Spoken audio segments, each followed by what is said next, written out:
K-pop Demon Hunters songwriters EJ and Mark Sonnenblick talk crafting Golden. Netflix and Sony Images Animation's K-pop Demon Hunters took the sector by way of hurricane whilst it was released globally this summer season.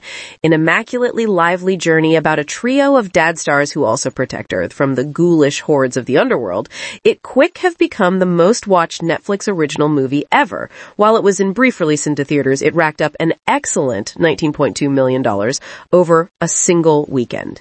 Directed with aplomb by Maggie Kang and Chris Applehans, the movie is rooted within the rich tapestry of Korean culture at the same time as also celebrating its more contemporary factors. Of course, a massive part of the enchantment of K-pop Demon Hunters is the songs that populate the movie. They're clever, improve the narrative ahead, and may get lodged in your head for hours.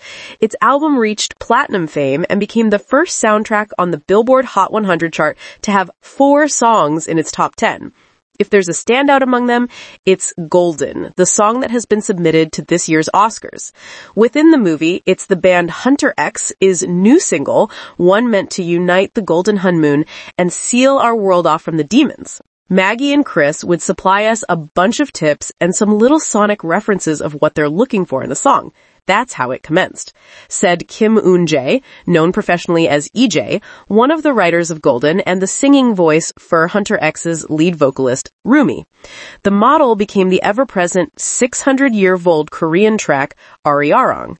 They desired very Korean vibes, where it sounds very traditional old Korean, and so I tried to make a melody like that has an ethereal best. In time, executive song producer Ian Eisendrath came in conjunction with the Black Label, a South Korean record label. Kang said she didn't want K-pop Demon Hunters to be a conventional musical, so EJ would try her K-pop method. I would lay down a couple of melodies, I would top line, and also try and think about a concept that fits something they're looking for in that scene. I would also make sure that concept is not just relevant to the film, but also to just regular life. With the lyrical thing, storytelling was important. Co-creator Mark Sonnenblick said that 5 or 6 songs could have long gone in the slot where Golden eventually wound up, but as they experimented with the other songs, the vibe was never quite right, leading the writers to ask questions. When does the half-human, half-demon Rumi have a consciousness? When is her emotional moment revealed?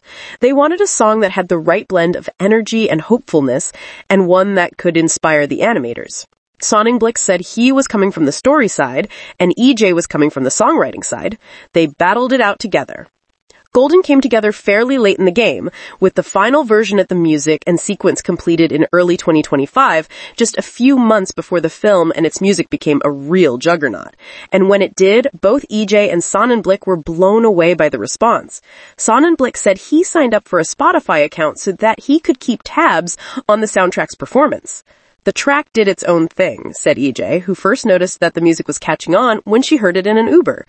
I was in Las Vegas, and when the driver turned on the radio and I heard Golden, I was crying with my big mask on.